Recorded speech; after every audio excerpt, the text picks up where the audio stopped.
कहते हैं वहाँ, ये बात कहते हुए मैं वाणी को विश्राम दूंगा कि भगवान की भक्ति का भाव जब जागृत हो जाए कि भगवान ही सर्वसमर्थ है, संसार तो निमित्त है, निमित्त के द्वारा देने वाला वो है, इसलिए हमको बोलना पड़ता है दाता एक राम भिखारी सारी दुनिया। हम सब तो एक दूसरे के सुख के भिखारी है।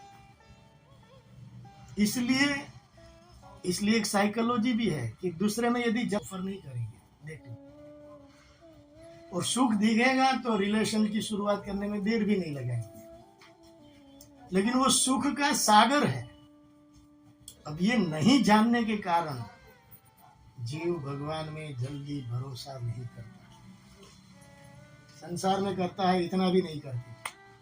श्री रामचंद्र डोंगरे जी कहते थे कि ताले में लोग विश्वास करते हैं कि ताला घर में लगाया है इसलिए घर सुरक्षित है, इतना भी विश्वास भगवान में नहीं करते।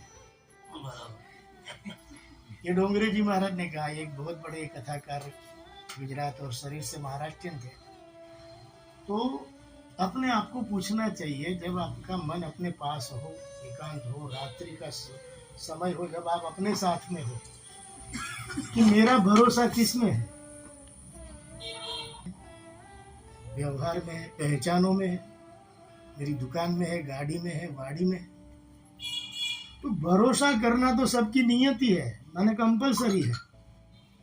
अभी भी हमको भरोसा है कि जीबी वाले काम कर रहे हैं इसलिए हम एक दूसरे को देख रहे हैं, तो ये भी एक भरोसा है। ड्राइवर ड्राइविंग करता है तो भी भरोसा है कि ये सही चलाएगा। ट्रेन में सोते हैं तो भी भरोसा रखना पड़ता है कि ड्राइवर सही चला रहा है, नहीं तो अहमदाबाद जैसा ड्राइविंग कर दे तो दिक्कत हो जाएगी। मूल बात यह है, जो हमारा भरोसा सब में लगा है उसको एक में आश्रित कर देना, ये भक्ति है। ये भक्ति है कि हर परिस्थिति के पीछे हमें हमारी बुद्धि है वो भगवान में आश्रय बुद्धि करे कि ये क्या काम करेगा, इसके पीछे मेरी महासत्ता काम करेगी, ये विश्वास होना चाहिए।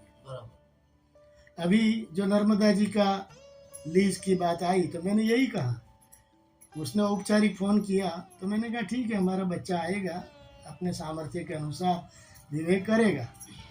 लेकिन तुरंत मैंने माँ को कहा, नर्मदा जी को, भाई तुम्हारी गोद में आ रहे हैं, तुम चाहोगे तो आएंगे, नहीं तो कहाँ से आएंगे? 25 साल तक नहीं आए तो अभी क्यों आएंगे? ये मेरे दिल की बात प्रैक्टिकल और ताजगी भरी कह रहा हूँ, क्योंकि अभी आपने ये कथा सुनी थी कि इनको मैंने भेजा था गाँव, तो इनको मैंने औपचारिक भेजा, असल में उनके साथ मैंने नर्मदा जी को भेजा कि तुम चाहती होगी तो होगा और नहीं चाहती होगी तो कुछ होने वाला नहीं।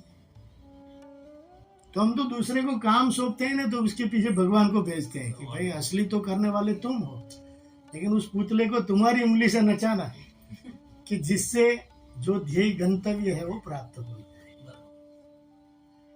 तो देखो, हर परिस्थिति में यदि हमारी ये बुद्धि जागृत रहे, मेरी हर परिस्थिति का शासन करने वाला तो वो है, तो मुझे संसरण की चिंता क्यों करनी है? और अंतिम सत्य कहे बगैर रहा नहीं जाता, क्या करूं, कि जब यशोदा माँ ने कहा कि तुमने मिट्टी खाई, आप दाऊ जी भी कह रहे हैं आज रथ यात्रा है तो थोड़ा कृष्ण को याद करना चाहिए, वैसे करना ही चाहिए, वही अपना अधिष्ठाता है। तो भगवान ने मुख खोला तो अनंत ब्रह्मांड का दर्शन हुआ। तो यशोदा माँ तो इतने वात्सल्य से भरी थी, उसने कहा कि ये तो सब माया की झंझट है, कुछ नहीं है, मुंह बंद कर दो, मैंने देख लिया तुमने मिट्टी नहीं खाई। अब देखो, वहां कृष्ण भगवान ने यशोदा को यो बताया कि माँ मैं तुम्हारा अकेला दूध नहीं पीता, मेरे अंदर अनंत ब्रह्मांड है, उसमें जितने जीवात्मा अतृप्त है वो सबको मैं तृप्त करता हूं। देखो, पहले भक्ति का सिद्धांत यह है। दूसरा सिद्धांत बताया कि तुम कहते हो ना कि माँ सबके घर में, इतने घर में हमारे माखन मिश्री है, तुम भी पड़ोसी के घर में क्यों चोरी करने जाते हो? तो भगवान ने वहां यशोदा माँ को सत्य बताया, अंतस्फुरणा थे कि अनंत ब्रह्मांड में तो तृप्ति में देता ही देता हूँ, लेकिन ये जो गोपियां सखियां जो अपने अड़ोस पड़ोस में रहती है ना, वो ऋषि मुनि लोग हैं, और उन्होंने जन्मों जन्म से तप करके मेरी प्रतीक्षा की है कि मेरे आंगन में राजभोग कब प्राप्त करोगे। अब मैं इसकी इच्छा पूरी ना करूँ, वो कैसे हो सकता है। तो गोपियां माने जिसका गोपनशील प्रेम है, भक्ति है, इसको गोपी कहते हैं। तीसरी बात, यहाँ हमारे लिए, क्योंकि हम पितृपक्ष की सत्संग और विचारधारा लेकर आए हैं, इसलिए कि आपके भी जितने पूर्वज हैं, जिसको पितृ लोग हम कहते हैं, वो सब कोई ना कोई ब्रह्मांड में ही होगा, और अनंत ब्रह्मांड के नायक हमारे कृष्ण है। जरा ध्यान से सुनिए, हम भगवान कृष्ण को भोग लगाए, उसके साथ अपने पूर्वज को भी भोग मिल जाएगा कि नहीं? तो पितृलोक तृप्त हो जाएंगे कि नहीं? तो जब भी आप भगवान को भोग लगाओ, तब ये भावना भी करो कि आपके भीतर अनंत ब्रह्मांड है।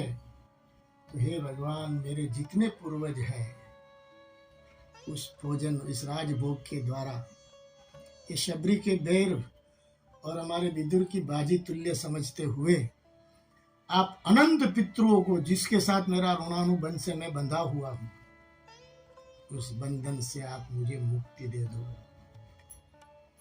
तृप्ति दे दो। वो मेरे पास कुछ लेने की अपेक्षा उसके जीवन में ना रहे।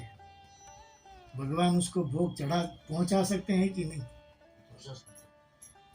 पितृपक्ष की सदगति का मुख्य रीजन ये है। बाकी जो पितृ आपको आशीर्वाद देके गए, वो शाप कैसे देंगे, वो नड़ेंगे कैसे आपको? लेकिन मान लो कि उसका कोई ऋणानुबंध है, अनजाने में भी आपको कहा कि ये 5 रुपए की चिड़िया को जुआर खिला देना, अथवा 10 रुपए का गाय का चारा डाल देना, और आपने नहीं डाला, तो आप उसके बंधन में है। हमको भी लोग बेचते हैं जुआर इत्यादि, तो हमें बहुत डर लगता है कि किसी का भाई रह ना जाए। तो मूल बात यह है कि ये जो दृष्टांत है, उसमें भगवान भी अपने पूर्वजों को तृप्ति दे सकते हैं, लेकिन हम भगवान को भोग लगाए तब ये दृष्टि रखें कि हमारे पूर्वजों की भी आप तृप्ति कराते हुए आप हमको ऋणानुबंध से मुक्ति दीजिए, जिससे मैं आपकी भक्ति कर सकूं। बात तो भक्ति की ही है। तो भरोसा भगवान में बढ़ेगा, संसार की दौड़ अपने आप शिथिल हो जाएगी। भरोसा भगवान में बढ़ेगा, संसार की दौड़ शिथिल होगी, तो संसार से आप असंग हो जाओगे। असंगता को ही वैराग्य कहते हैं, और आसक्ति को ही राग कहते हैं। ये पकड़ लीजिएगा, बहुत बढ़िया सत्य है। मैं इस वस्तु के बगैर, व्यक्ति के बगैर नहीं रह सकता, ये आसक्ति है।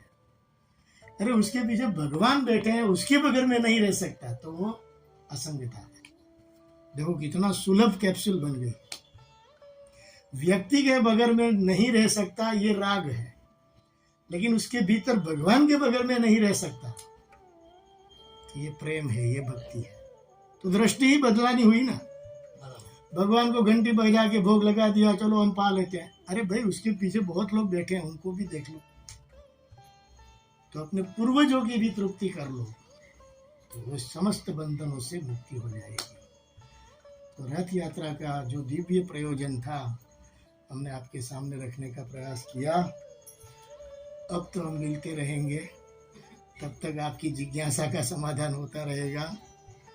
हमने तो पुणे से आने वाले सभी से एक ही मांग रखी है कि आप जिज्ञासु भक्ति लेकर आइएगा और हमारा सत्संग छेड़ते रहिएगा, तो हमारी कैसेट्स बनती रहेगी और हमारा भोजन प्रवचन होता रहेगा।